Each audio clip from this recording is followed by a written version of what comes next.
먼저 질의하기 전에 이번 이제 국정감사라는 게 사실 저희가 소관기관에 대해서 좀 미비점 같은 걸 좀 지적하고 그걸 좀 개선하려고 하는 취지에서 하는 거잖아요. 그러니까 저희가 질의하고 의견을 내면 너무 방어만 하려고 하지 마시고 인정할 건 인정하시고 이렇게 좀 서로 소통되는 그런 좀 국감이 되었으면 좋겠다라는 바람을 가져보면서 제가 본 질의 전에 간단하게 몇 가지만 물을 테니까요. 두 분한테 위원장님하고 부위원장님한테 이것은 그냥 예하고 아니오로만 좀 대답해 주세요. 우리 유철한 위원장님은 윤석열 대통령하고 대학 동기시죠? 예. 올해 1월 10일 날 임명받으셨죠? 그렇습니다. 국민의힘 당적 언제까지 보유하셨어요? 1월 9일까지. 하루 전날 탈당하셨죠? 네. 이게 좀 버꾸라지 같은 행태 아닙니까? 아니, 그 이전에 인사검증도 받았을 텐데, 그래서 이 정치적 중립 의무에 대해서 의심을 받는 거예요. 그 말씀을 좀 지적드리고, 그 다음에 정수인 부위원장님도 윤석열 대통령의 대학 후배시죠? 그렇습니다. 그리고 선대위에서도 활동도 하셨고요. 그렇습니다. 그 두 가지 이유만으로도 두 분께서 권익위의 위원장, 부위원장으로서 이 독립적이고 정치적 중립을 지킬 수 있는가에 대한 합리적 의심을 저희는 가질 수밖에 없고, 김건희 여사의 명품백 수수의 무혐의 종결을 두 분이 주도했다. 이렇게 합리적 의심을 갖고 있는 것입니다. 일단 그걸 제가 먼저 말씀드리고요. 그 다음에 두 분 보니까, 우리 정승윤 부위원장 보니까 여기 부위원장 임명된 다음에 33차례에 걸쳐서 외부 특강해가지고 1,600만 원을 받았어요. 고액의 강사를 받았어요. 맞죠? 그렇습니다. 네네.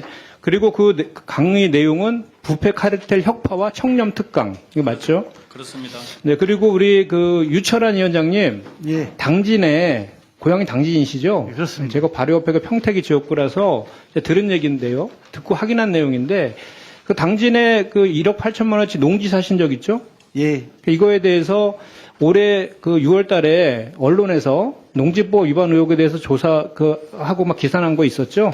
예, 그렇습니다. 그 기사 제목이 농지법 탈탈 털던 권익위 현 유철한 위원장도 위반 의혹. 이 내용 아시죠? 예. 요 기사 난 다음에 바로 8월 1일 날 예. 매매하셨죠? 예, 매각했습니다. 예. 3천만 원 이득 얻으셨죠?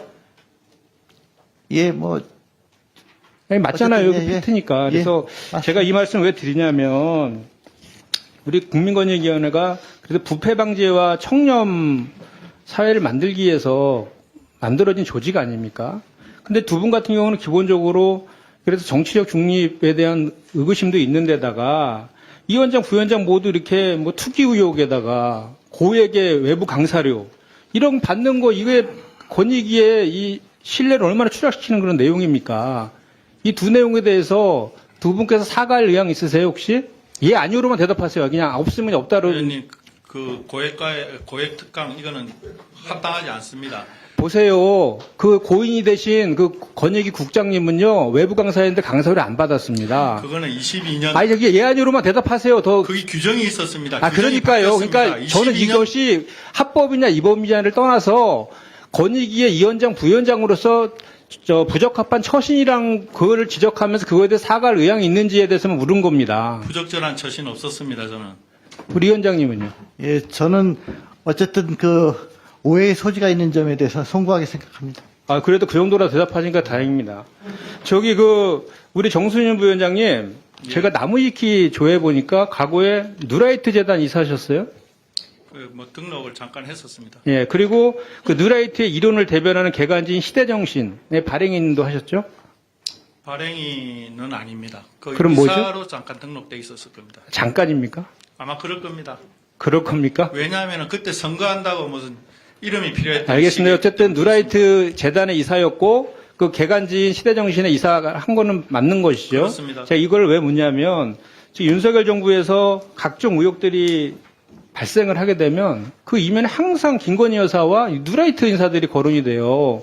그래서 제가 이 김건희 명품백 수수 이 무혐의 종결권도 그의 연장선상에 있는 거 아니냐는 그런 취지에서 한번 여쭤본 겁니다. 자, 그러면은 좀 물어보겠습니다. 지난 8월 7일 날 김건희 여사 명품백 수수 조사 담당했던 국장이 운명을 달리하셨어요. 예. 근데 그로부터 한 달쯤 지난 9월 10일 날 세계 자살 예방의 날 때 김건희 여사가 마포대교 가셔가지고 사전에 보듯이 대통령처럼 공직자들 대상으로 이렇게 훈시하는 듯한 이런 퍼포먼스를 했습니다. 저는 저 보도와 그 방송을 보면서 정말 할 말을 잃었어요. 지금 본인의 명품백 수수권과 연루된 국장이 극단적인 선택을 했는데 그런 주제로 가서 어떻게 저렇게 퍼포먼스를 할 수 있는지 저는 정말 이해가 안 되고 국민들을 어떻게 보고 있는지에 대해서도 좀 개탄스러움을 금할 수가 없는데요. 우리 이 위원장님, 네. 저 행위 고인에 대한 2차 가해자 인격살인 아닙니까? 저는 거기에는 동의는 안 됩니다. 자, 그러면은 우리 그 정승윤 부위원장께서 고인의 장례식장에서 도대체 권익위가 무슨 잘못을 했냐라고 외친 거 기억하시죠? 예. 그거에 대해서는 어떻게 생각하세요? 그게 적당하다고 생각하십니까? 예. 지금 밝혀지고 있는 진상에 의하면은 그 정당한 항변이라고 생각합니다. 저희가 그때 야당 의원들이 그 고인의 그 빈소에 조문을 갔었어요.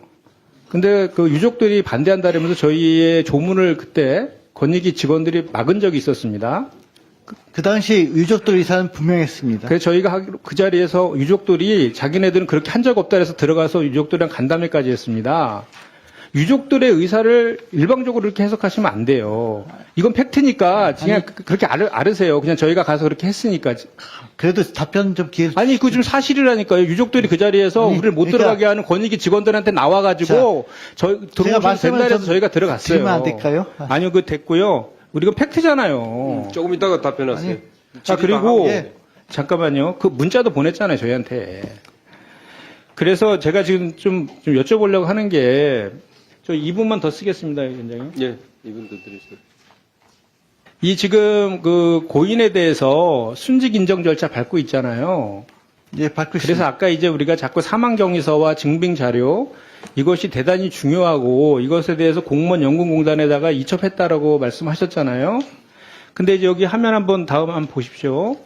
저게 지금 카카오톡 내용이에요. 저게 고인이라고 이제 지인들하고 나눴던 카카오톡하고 전화 통화 그런 내용들인데 저기서 보면 뭐 심리적으로 힘들다. 권익위 수뇌부 인사가 이 사안을 종결하도록 밀어붙였고 나의 생각은 달랐지만 반대할 수가 없었다 등 해서 심리적으로 힘들다. 이런 내용들이 있어요. 저거는 사실이니까요. 근데 저 내용이 저 아까 6월 6일 아닙니다. 왜냐하면 6월 10일 날 권익위 가방 사건이 결정이 납니다. 그래서 저 왼쪽에 있는 거는 날짜가 좀 잘못된 것 같습니다. 네네. 어쨌든 이거 알겠습니다. 하여튼 저 내용은 맞죠? 그대로 갖다 붙인 거니까요. 아까 제가 우리 저 존경하는 신장식 의원께서 이 사망 경위서 좀 미공개 열람이라도 하자는데 유족들이 반대해서 안 된다 그래가지고 그럼 저 내용이 사망 경위서에 포함돼서 제출됐습니까? 저 내용도 제출하셨어요? 공단에? 전 내용은 전달 안 됐을 것 같습니다. 예.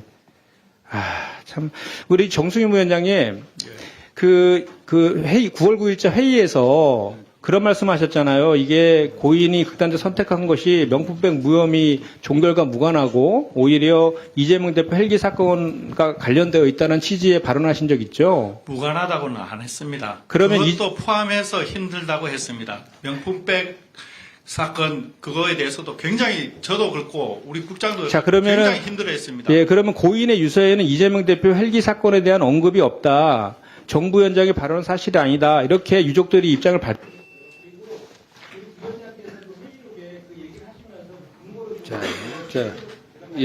김 의원님 마무리해 주십시오.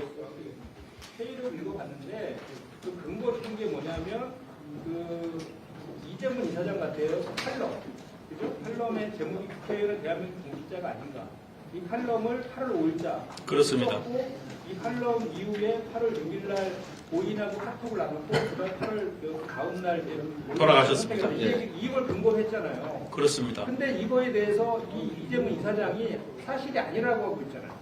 그러니까 본인이 주장하는 근거가 탄핵됐잖아요. 그러면 이거를 근거로 자, 의원님. 연관됐다는 그거는 취소하는 게 맞는 거 아니에요? 자, 김현정 의원님 자, 마무리해 주세요. 아니 예. 저기 같이 늘 있었고 정말로 저기 가방 사건, 방심위 사건, 그 다음에 헬기 사건 하면서 저하고 정말 같이 힘들어했습니다. 우리 국장님만 힘든 게 아니었습니다. 저도 트라우마가 있어서 아까 의원님께서 말씀하신 그런 뉴스 이런 거 그 이후로 한 번도 못 봅니다. 너무 겁이 나서. 자, 그러니까 마무리해 주세요. 같이 자, 힘들어한 걸 너무 잘 알고 있습니다. 자, 그 자, 동아일보는 마무리하세요. 그런 취지로 있지 않습니까? 아,